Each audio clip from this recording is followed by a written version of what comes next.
جدا جدا في تحويل المثنى والجمع. في حاجات مهمه قوي لازم تعرفها. هنا بيقول لي جاء الذي حفظ الدرس وجاء الذي يحفظ الدرس. احنا عندنا فرق بين حفظ وبين يحفظ. الفعل الماضي بيختلف تماما في الكتابه عن الفعل المضارع. تعال نشوف. هنا جاء المثنى بتاعها زي ما هو، لان الفعل في اول جمله لا يثنى ولا ايه يجمع، لازم يجي ايه مفرد، فنزل جاء زي، فاقول جاء الذي المثنى بتاعها تبقى اللذان.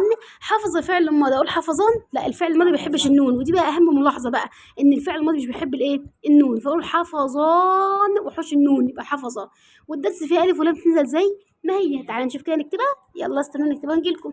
فاحنا هنا يا حبايب قلبي قلت حفظ الفعل الماضي لما بجيب منها مثلا حفظه، مهمه جدا جدا انك تركز في حته زي دي. لكن الفعل المضارع بنحط النون عادي جدا جدا. خلاص كده. طيب تعالى بقى نخش على الجمع. جاء الذي حفظ الدرس، الجمع بتاعي ايه؟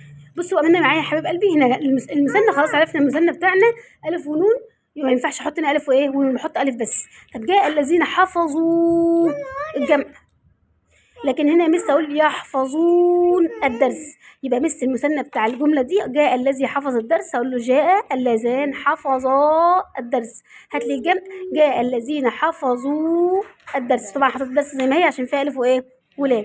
هات لي بقى التانية كده اقول له هنا كده جاء الذي يحفظ الدرس، اقول له المثنى جاء اللذان يحفظان الايه الدرس. هنا جاء الذين يحفظون الدرس. يبقى انا مس هنا ايه الفعل الماضي غير الفعل الايه المضارع. ركزوا معايا جدا في التريكات دي، ما تنسوش اللايك والشير والاشتراك في القناه وفعلوا زر الجرس. السلام عليكم ورحمه الله وبركاته، اتمنى تكونوا استفدتوا ان شاء الله. ودرس الاسم موصول هتلاقوه فوق في صندوق الوصف او في الاي دي او في صندوق الوصف تحت. السلام عليكم ورحمه الله وبركاته. ايوه.